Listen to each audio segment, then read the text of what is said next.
Welcome to Tech Talk. My name is Diamond, and I'm here with Steve, one of our technicians from ICP DAS USA. Steve is going to answer questions submitted by our customers. So let's get started. What are the different types of environmental sensors ICP DAS USA supply? For the environmental sensor, you can also go to data acquisition page and the motion and temperature sensor.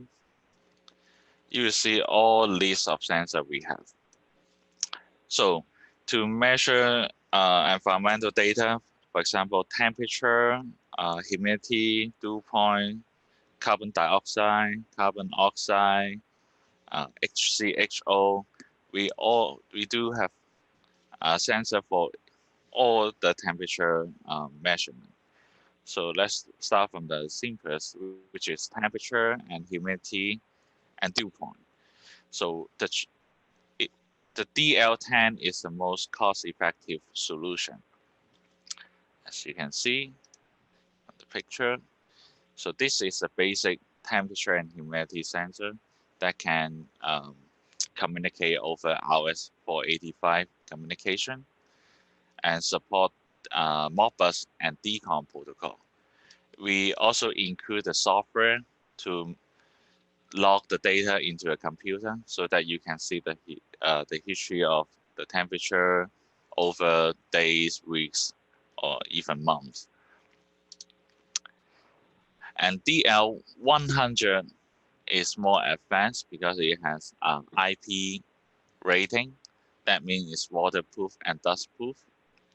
That can be installed outside or outdoor, which is really suitable for outdoor temperature measurement, like in greenhouse, cold storage room. Those are really suitable. We have module that comes with different protocol and communication interface.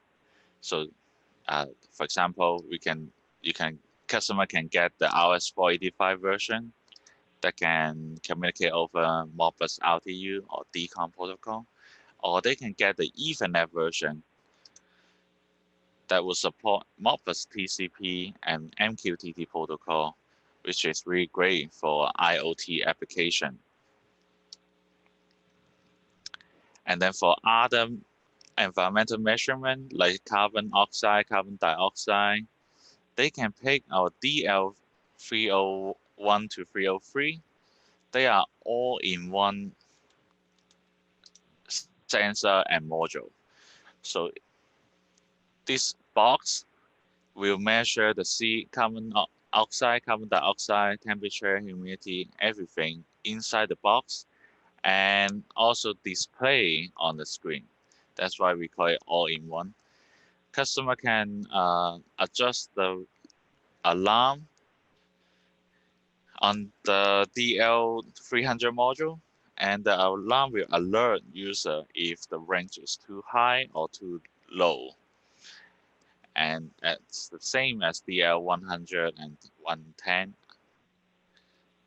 They can connect to a computer and log data into a computer to see all the historic data. And it also includes iOS app so that user can monitor the real-time data from the app.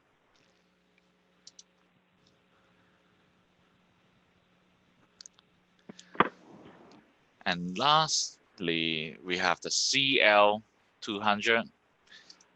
It only shows 4 right now, but we have more coming up. So CL200 is the one that can measure HCHO and formaldehyde also. One of the example application will be installing in a parking garage or a parking lot, because those will generate the most air pollution inside that is harmful for a human. So we have customers using it to install in a parking lot to measure the contents of the particle If the particle is too high, they will alert the control room and maybe to turn on the ventilation and make sure the particle is not too high to make it harmful. It's the same as DL and DL10. We have different interface in order to communicate. If you would like your questions answered in our next Tech Talk, send them to our tech team at tech@icpdas-usa.com. And if you want to learn more about the products in this video, visit our website at www.icpdas-usa.com.